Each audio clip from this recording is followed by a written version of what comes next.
तर ह्या तुळशी आहेत आपल्या शेतामध्ये, खूप साऱ्या तुळशी आलेल्या होत्या, तर ह्या वाळल्या आहेत. तर याला आपण या कोयत्याने छोटे छोटे तुकडे करायचे आहेत आणि ह्या पातेल्यामध्ये आपण काय करणार आहोत, त्याला पेटवणार आहेत.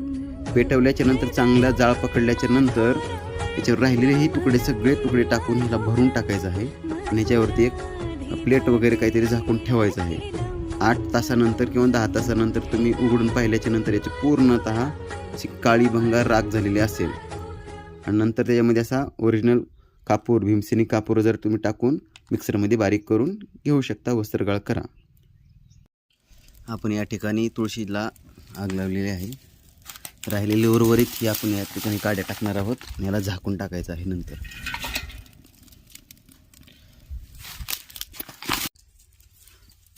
पत्रा ठेवलेला एकदम थंड झालेला आहे, थोडंसं गरम आहे, परंतु आपण पाहू शकता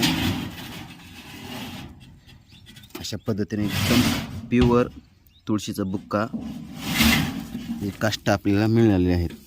थोडे गरम आहे आणखीन हे. आपले तुळशीचे काष्ट हे अशा पद्धतीने तयार झालेले आहेत. आता त्याच्यामध्ये आपण भीमसेनी कापूर, जे शुद्ध कापूर आहे, आपण कापूरसुद्धा डुप्लिकेट वापरलेलं नाही. आता हे आपलं जी पल्लवलायझर मशीन आहे, बहुउपयोगी मशीन, याच्यामध्ये आता आपण ही पावडर बारीक करणार आहोत आणि आपला बुक्का तयार होणार आहे.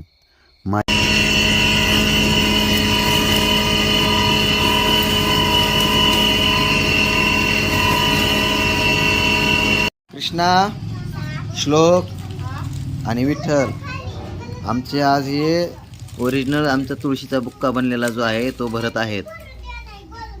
ज्यांना कोणाला हवा असेल तुळशीचा बुक्का कापूर वगैरे टाकून तयार केलेला, तर संपर्क साधा. रामकृष्ण हरी. रामकृष्ण हरी. बऱ्याच वारकऱ्यांची माझ्याकडे विनंती आली की आपण जसं पंचगव्य औषधी बनवता तसेच ओरिजिनल तुळशीचा बुक्का बनवा. तर आपण या ठिकाणी तो बनवलेला आहे. कारण मार्केटमध्ये जो बुक्का येतो तो केमिकलचा असतो.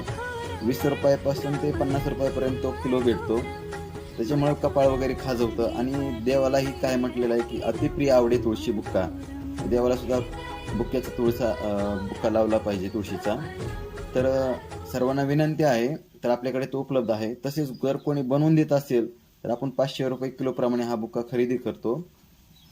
तर सर्वांना विनंती आहे की आपण स्वदेशी वापरावे, गो आधारित उत्पादने वापरावे. त्याच्यामुळेच गाय वाचली जाईल, धर्माचं रक्षण होईल. रामकृष्ण हरी.